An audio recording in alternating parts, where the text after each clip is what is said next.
Halo, apa kabar? Saatnya Anda menyaksikan berita daerah bersama saya Listia Widya. Sejumlah berita pilihan telah kami siapkan untuk Anda dan berikut 3 berita utama hari ini. Bantu korban bencana, Pemda NTB kirim puluhan tenaga medis dan obat-obatan ke 3 provinsi terdampak banjir bandang di Pulau Sumatera.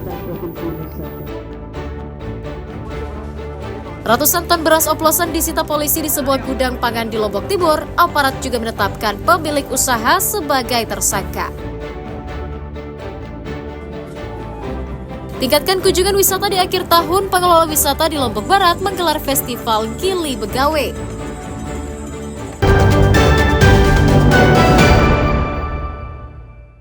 Kita hormati Bapak Gubernur, rekan Pak Gubernur pada sore hari ini. Teman di sana, insya Allah. Pemerintah Provinsi Nusa Tenggara Barat mengirim puluhan tenaga medis untuk membantu para korban bencana banjir di Provinsi Aceh. Total 32 nakes dan relawan asal NTB dilepas langsung oleh Gubernur NTB lalu Muhammad Iqbal pada Sabtu akhir pekan lalu. Selain mengirim nakes dan obat-obatan, Pemda juga mengirim bantuan dana senilai 3 miliar rupiah yang akan disalurkan ke 3 wilayah terdampak bencana, yakni Aceh, Sumatera Utara, dan Sumatera Barat. Bantuan itu dikirimkan sebagai sumbangsih dan wujud persaudaraan karena warga Aceh juga pernah membantu masyarakat NTB saat tertimpa bencana gempa bumi pada tahun 2018 lalu. Persahabatan kita dengan Aceh, khususnya dengan 3 daerah ini, ketika kita menghadapi bencana, mereka tiba datang ke kita dan memberikan dukungan bantuan serta-merta. Inilah saatnya sekarang kita membalas kebaikan mereka dan menyambung kembali persaudaraan kita yang sudah kita buktikan berkali-kali saat kita menghadapi bencana.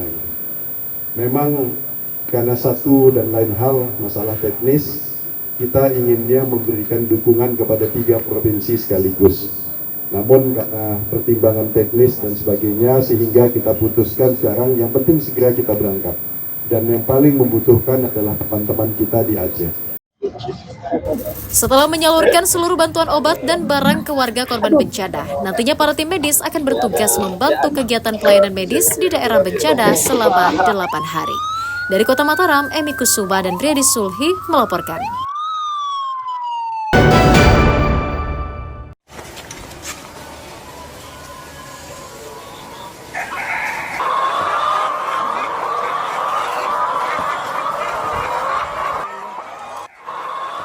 Puluhan peternak ayam petelur di Desa Sukamakmur, Kecamatan Gerung, Kabupaten Lombok Barat mengeluhkan semakin mahalnya harga pakan menjelang akhir tahun.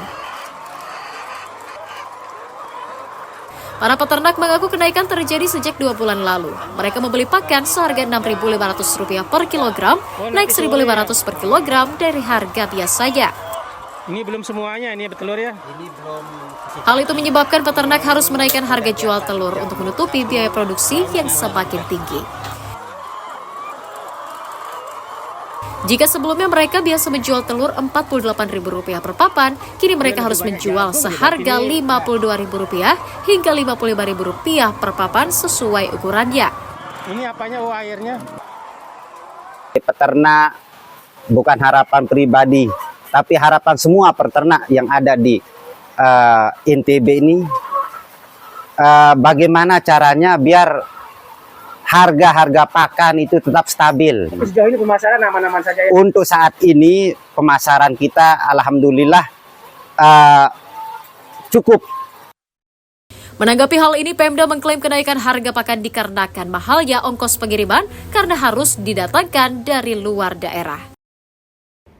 Kita di Kabupaten Lombok Barat ini belum ada pembuatan pakan ternak yang pembuatan pakan ternak untuk ayam, untuk olahnya. Kami berharapnya nanti di Lombok Barat ada tumbuh petani-petani kita yang membuat pakan ternak sendiri. Dan ini sedang kami coba untuk mulai mengajak petani kita untuk membuat pakan sendiri, sehingga nanti pada saat harga pakan naik mereka sudah bisa membuat pakan sendiri.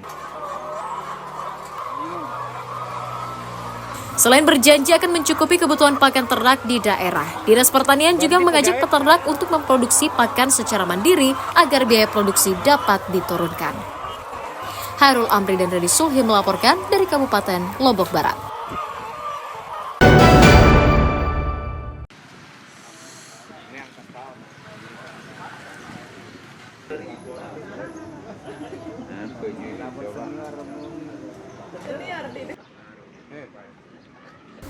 Ratusan ton beras diduga oplosan disita Satuan Reserse Kriminal Umum Polres Lombok Timur di sebuah gudang milik distributor pangan di Kecamatan Sikur pada akhir pekan lalu.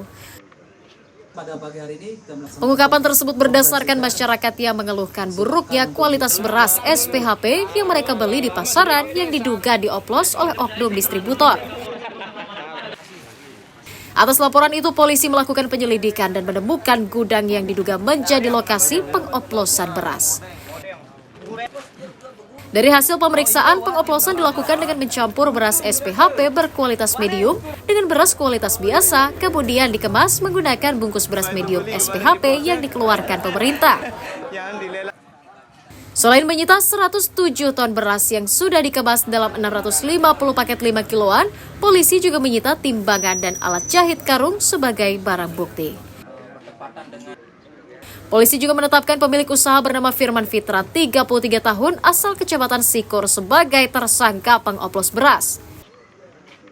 Ini merupakan beras yang tidak layak dikonsumsi karena adanya patahan, yang mana pada kesempatan ini Polres Lombok Timur menerima aduan dari masyarakat di daerah Selong terkait adanya penyalahgunaan kualitas yang tidak sesuai dengan standar, sehingga Satgas Pangan melakukan pengecekan atas keluhan tersebut dan menemukan memang benar ketidaksesuaian dengan ketentuan standar yang telah ditentukan. Pada pagi hari ini, atas ulahnya tersangka dijerat pasal 62 ayat 1 junto pasal 8 ayat 1 Undang-Undang RI nomor 8 tahun 1999 tentang perlindungan konsumen dengan ancaman hukuman pidana minimal 5 tahun penjara atau denda 2 miliar rupiah. Dari Kabupaten Lombok Timur, Eni Kusuma dan Reni Sulhi melaporkan.